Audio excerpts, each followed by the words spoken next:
So originally I'm from down south, and family moved up in '86 to Kirkcaldy and came along to the Rovers. I think my first game was a game against East Fife, so local derby, and we won. I think it was 7-0 or 7-1. So from that moment on, Rovers were my team. Yeah, Tag Games is a video game company which I co-founded about 12 years ago, based in Dundee.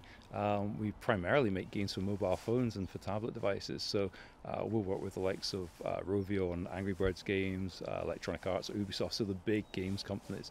And a big part of what we do is building games for them. So if you think of some popular games, there's a strong chance that we've had a hand in them. It kind of came in a kind of roundabout way in terms of kind of getting involved with the Rovers with the sponsorship. We entered the away shirt draw last season, so we came out second, and Douglas, who had won it, basically offered the chance to kind of pay a little bit of money towards one of the charities he wanted to support, and also to the Rovers development team. We thought it was a good chance to get on the front of the shirt instead and kind of upgrade our win.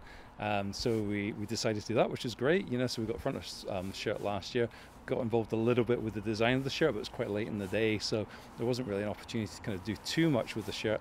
And then a few months after that, the relationship was going really well. We felt that we'd like to continue it potentially. So we started speaking to the team and the commercial team at the Rovers, and floated the opportunity to come on board again for away shirt sponsors this year.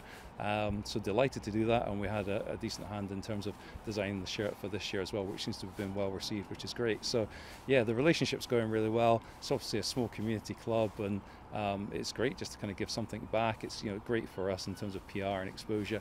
Gives us something a little bit interesting to do and to talk about that isn't just video game development. When we were talking to the commercial team here last year, we were kind of talking about extending the away shirt sponsorship deal for another couple of years, and we kind of talked about what else we could bring to the table and what could kind of make that a little bit more interesting, and so we kind of talked about what we did as game developers. We talked about what the club was trying to achieve as well, and it was kind of interesting that there were some really some threads that kind of appeared there around kind of engaging particularly young supporters at the games. And it's something that I guess for me as a dad who's brought my kids along to the game, I've experienced firsthand, is that kids will sit there maybe for like 20 minutes and they get really bored, and they want to go get some food, or they want to start reading a comic or playing on your phone, and they're not engaged with what's kind of going on, and that's kind of fairly typical. And I think even as an adult, sometimes the case, on a cold winter's day, the game's not particularly great, you're like, oh man, you start drifting away.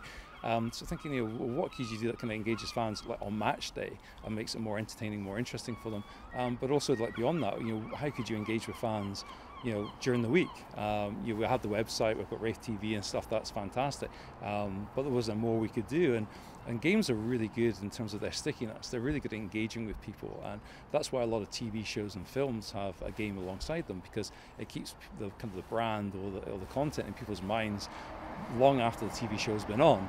So I think that we kind of applied those principles from what we learned from other projects to live sport for the first time, and I think what we've done in conjunction with the Rovers here is really interesting, possibly the first time this has ever been done in a professional football team. So it kind of grew from that. We came down, we spoke to the team, we had a bit of a brainstorming session here at Starks Park, and some great ideas, maybe more ideas than we'll ever have time to actually implement, but we came up with a pretty good list of things that we could start with, and so we kind of put plans in place to launch the initial version of the app, which we've done today successfully, and it's been great to see people really respond well to it.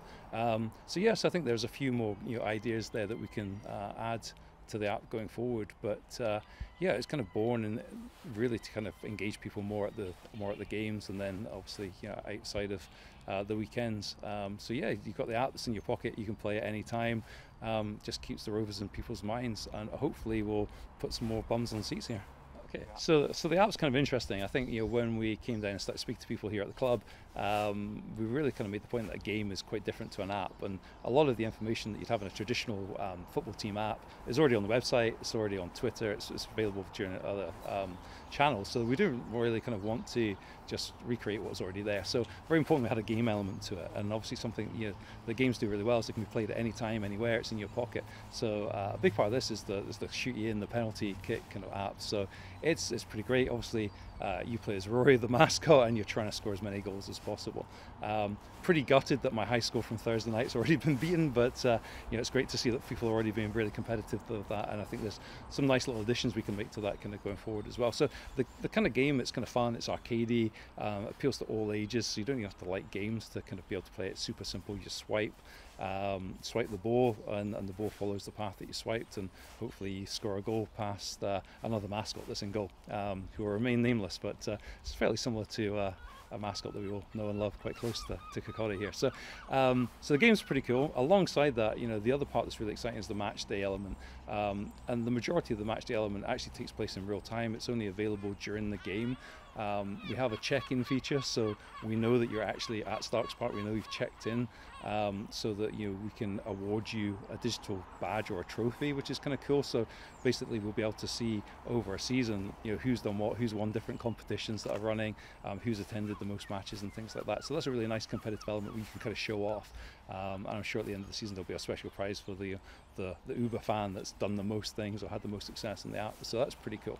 And then there are various different other ways in which you can engage with the app and with what's happening on the pitch within the app. So the obvious one is obviously man of the match. So I think we always kind of get pretty frustrated when the sponsors or some other supporters choosing the man of the match. You think, how on earth did they choose that guy? He's had a terrible game.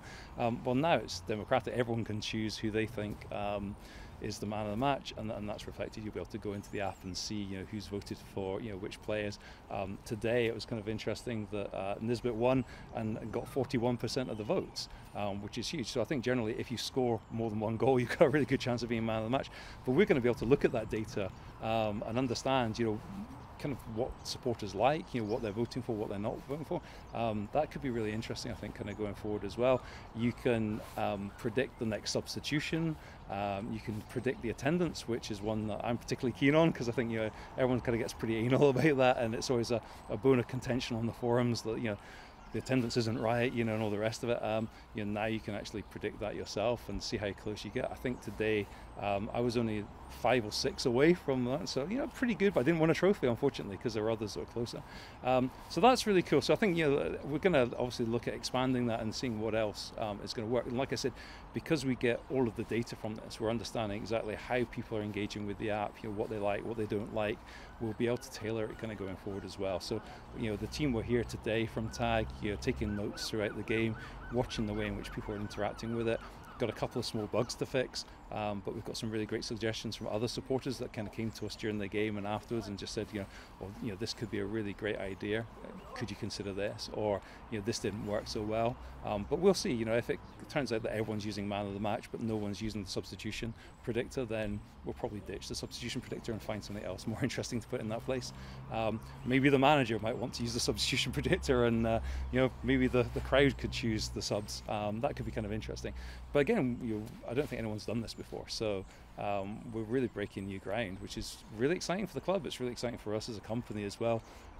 We think other clubs will probably jump on this once they see it and want to produce similar kind of ideas themselves if it's successful. And I think based on today, the first game, the first time it's been used, I think we say it's sort of exceeded our expectations so far, so which is really good. The app's available on the Google Play Store for Android devices and on the Apple App Store for iPhone as well, and for iPad. So really encourage every fan to download the app, use it. If you've got feedback, get in touch with us or the club and let us know what you think of it, what's working for you, what's not. We'd love to hear your opinions, and just keep using it. And hopefully it'll help to encourage the new generation to grow and love the Rovers and come along to the games.